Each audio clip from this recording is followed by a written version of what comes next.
मित्रों, स्वागत है आप सभी का हमारे इस चैनल में। इस वीडियो में हम सभी लोग वाक्य के विषय में अध्ययन करेंगे।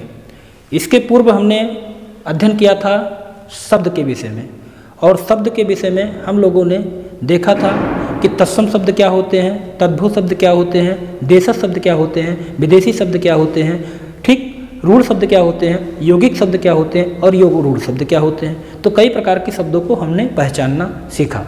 अब आते हैं वाक्य, दूसरी कड़ी पर आते हैं वाक्य।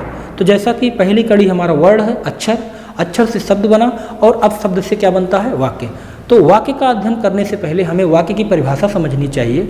जब हम शब्दों का सार्थक मेल करते हैं, शब्दों के सार्थक मेल को वाक्य का दर्जा दिया जाता है। तो कहने का आशय है कि शब्दों का जो सार्थक मेल हो, ठीक, व्याकरणिक दृष्टिकोण से शब्दों का सार्थक मेल हो, वो वाक्य की श्रेणी में रखा जाता है। अब बात आई कि वाक्य की श्रेणी में रखा जाता है, तो वाक्य का क्लासिफिकेशन या वर्गीकरण कैसे करें। तो वाक्य जो होता है वो हमें दो प्रकार से हम वर्गीकरण कर सकते हैं। एक रचना के आधार पर वाक्य के भेद, और एक अर्थ के आधार पर वाक्य के भेद। तो पहला जो होता है वो अर्थ के आधार पर वाक्य के भेद, और दूसरा जो होता है वो रचना के आधार पर वाक्य के भेद। तो चलिए सबसे पहले हम पढ़ेंगे अर्थ के आधार पर वाक्य के भेद। ठीक, चलिए देखते हैं अर्थ के आधार पर वाक्य के भेद में सबसे पहला जो भेद है विधानवाचक वाक्य। क्या है? विधानवाचक वाक्य।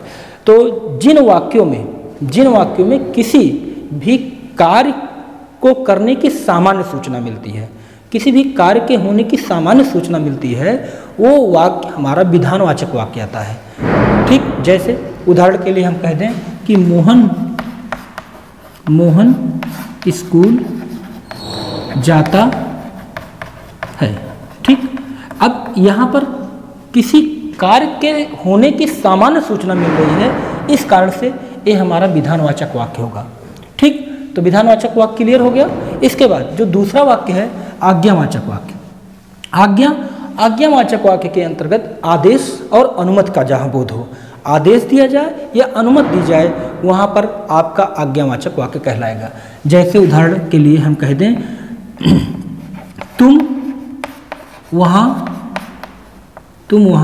बैठो। अब यहाँ पर एक आदेश का बोध हो रहा है, इस कारण से ये वाक्य जो होगा हमारा आज्ञावाचक वाक्य की श्रेणी में रखा जाएगा। ठीक, इसके बाद आते हैं प्रश्नवाचक वाक्य।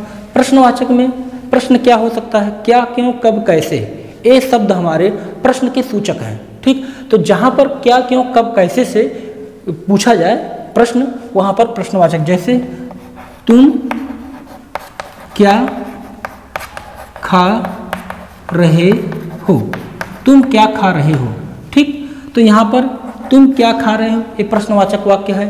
ठीक, अर्थात जहाँ पर प्रश्न पूछा जाए, ठीक, वहाँ पर प्रश्नवाचक वाक्य होगा। इसके बाद चौथा जो है हमारा निषेधवाचक वाक्य। निषेध का मतलब होता है नकारात्मक, अर्थात जिसमें नहीं का बोध हो।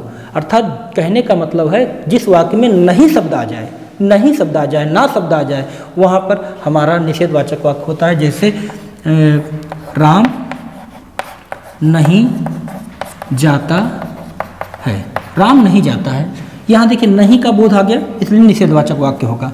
इसके बाद इच्छावाचक वाक्य में अगर हम देखें तो इच्छावाचक वाक्य में इच्छा, कामना, शुभ कामना आदि का बोध होता है। इच्छावाचक वाक्य में इच्छा की बोध होती है, कामना की बोध होती है और शुभ कामना की बोध होती है इच्छावाचक वाक्य में। तो इसके जैसे उदाहरण के हम देख सकते हैं कि आपकी यात्रा मंगलमय हो, आपकी यात्रा मंगलमय हो। ठीक, अब यहाँ पर इच्छावाचक वाक्य है। क्या है? इच्छावाचक। यहाँ पर हमने कामना किया है, मंगल की कामना हो, शुभ की कामना हो, तो ऐसे वाक्यों में हमारा इच्छावाचक वाक्य होता है। इसके बाद संदेहवाचक वाक्य क्या होता है? जहाँ संशय प्रकट किया जाए, और संदेह संभवता और शायद शब्दों से, दो शब्द हैं आपके, शायद और संभवता, ये आपके दो शब्द ऐसे हैं जो हमारे किसको, संदेह को प्रकट करते हैं। जैसे उदाहरण के लिए हम कह दें शायद कल वर्षा हो, शायद कल वर्षा हो। अब यहाँ शायद हमारा क्या संदेह प्रकट कर रहा है। ठीक, शायद शब्द हमारा क्या प्रकट कर रहा है, संदेह, इसलिए ये वाक्य जो हो गया पूरा वो संदेहवाचक वाक्य हो गया। ठीक, इसके बाद अगला वाक्य क्या है? अगला वाक्य हमारा विस्मयादि बोधक।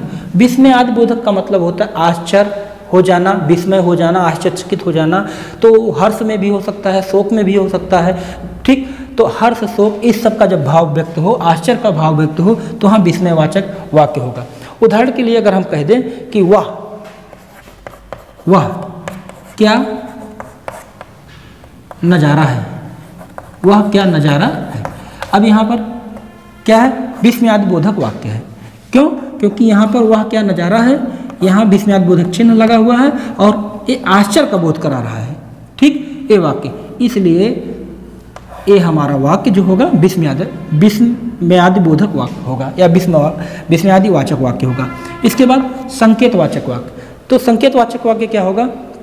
जब जिन वाक्यों में एक क्रिया का दूसरी क्रिया पर निर्भर होना, अर्थात जिन वाक्यों या जो वाक्य एक क्रिया दूसरी क्रिया का निर्भर होता है, वो हमारे संकेतवाचक वाक्य होते हैं, ठीक। अर्थात कहने का मतलब है जिन वाक्यों में किसी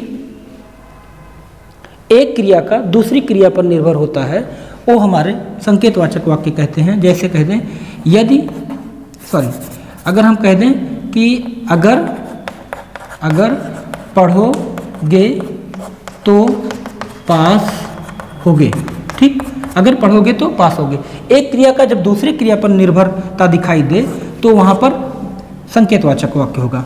जैसे अगर वर्षा हुई तो फसल अच्छी होगी, अगर वर्षा हुई तो फसल अच्छी होगी, यहाँ भी आपका संकेतवाचक वाक्य होगा, ठीक।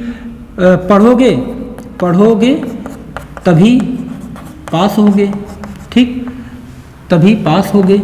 ये हमारा क्या होगा? संकेतवाचक वाक्य का मतलब समझ गए। कहने का आशय यह है कि एक क्रिया का निर्भरता दूसरी क्रिया पर जहाँ दिखाई दे वहाँ पर संकेतवाचक वाक्य होगा, ठीक। तो ये हमारा अर्थ के आधार पर 8 प्रकार के वाक्य हो गए और हमें पहचानना समझ में आ गया कि किस प्रकार से हम 8 प्रकार के वाक्यों को पहचान सकते हैं। इसके बाद रचना के आधार पर जो 3 भाग हैं, सरल वाक्य, संयुक्त वाक्य और मिश्र वाक्य, ठीक, इनकी चर्चा अगले वीडियो में करेंगे। तो आपको कैसा ये वीडियो लगा? अगर अच्छा लगा हो लाइक और सब्सक्राइब कीजिए। अगले वीडियो में फिर मिलते हैं, तब तक के लिए धन्यवाद।